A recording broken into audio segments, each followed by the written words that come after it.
কাকিমা।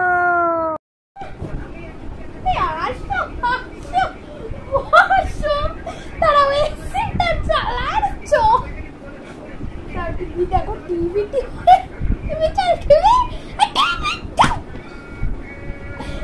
ভালো কি খবর? দা হিংসুটে কাকিমা। বসতেই তো এসেছি, আমি বসি আর তুই হাস আর তুই পাগল মিলে আমরা টিভি দেখি। দ্য ভাটিওয়ালা কাকিমা। দাও না আর একটু চিনিও, বেসনও দিয়ে দিও, চালটাও না ফুরিয়ে গেছে, একটু দিয়ে দিও ভাই, আর আটা দিয়ে দেওয়া যাবে তো? আর সিলিন্ডার হবে? হ্যাঁ তুমি খুব ভালো, নিশ্চয়ই দিয়ে দেবে। আর তোমার বরটাকেও দিয়ে দিও, কারণ সিলিন্ডারটা লাগিয়ে দিতে হবে। আমি সিলিন্ডার লাগাতে পারি না, তুমিও তো পারো না। রাগী কাকিমা। ভাই তুই আমাকে না বলে চা বসিয়েছিস কেন? বাবার জন্য কেন কেন বসিয়েছিস? জানিস না তোর বাবার বারণ? আর বসাবি না, নামা ওটাকে। আর তোর বন্ধুদেরকে বলে দিবি ক্রিকেট না খেলতে আমার বাড়ির বাইরে। সব দোষ তো আমার আর তোরই না, ওরা তো কোনো দায়িত্ব নেবে না কাজ ভেঙে গেলে। আর আগের মাসের পয়সাটা কিন্তু আমার চাই, তাহলে কিন্তু তোর পকেট মানির থেকে কাটবো বলে দিলাম। দা আরি পাতা কাকিমা। দেখি তো ছেলে আর বৌমা কি কথা বলছে। কি আমাকে বের করবি? বৌমা দাঁড়া, তোর মাকে বের করছে আমার বাড়ি দিয়ে। কিপটে কাকিমা। বলে পুতনা কি করিস রে? কোনো খবর আছে নাকি? আমার মা তো ঝুল ঝাড়ছে, বাট তুমি গামছা গায়ে দিয়ে এসেছো কেন কাকিমা? একটু বলতে পারবে? জানি তোমার ড্রেস এটাই, বাট এটা আমার খুব বড় প্রশ্ন ছিল, যেটা আজকে আমি উত্তর চাই। প্লিজ বলো কাকিমা, তুমি সারাক্ষণ গামছা গায়ে দিয়ে স্নান করতে যাওয়ার মতন করে কেন আসো?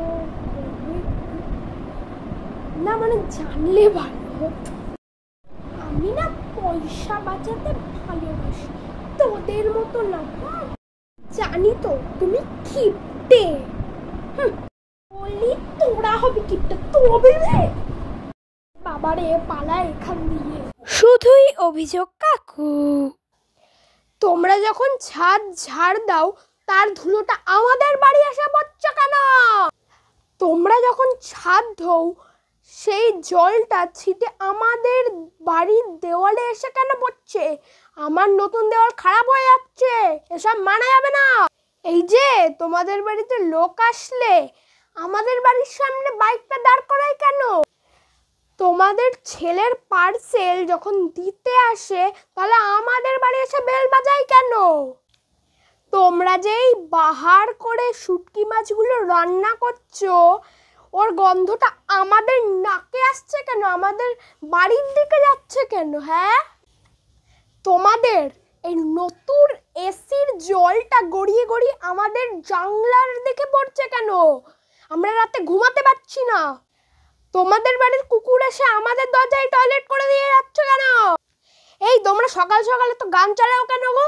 আমার মেয়ে সারা রাত পড়ে এখন ঘুমাতে পারছে না, তোমাদের এই গান বন্ধ করো, আমি কিন্তু থানায় কমপ্লেন করে দেবো।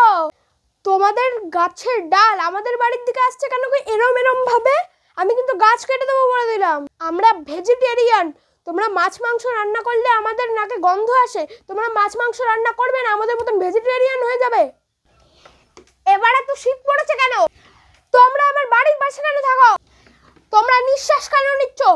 তোমাদের নিঃশ্বাস নেওয়ার জন্য আমার বাড়ির অক্সিজেন কমে যাচ্ছে, আমি নিঃশ্বাস নিতে পারছি না।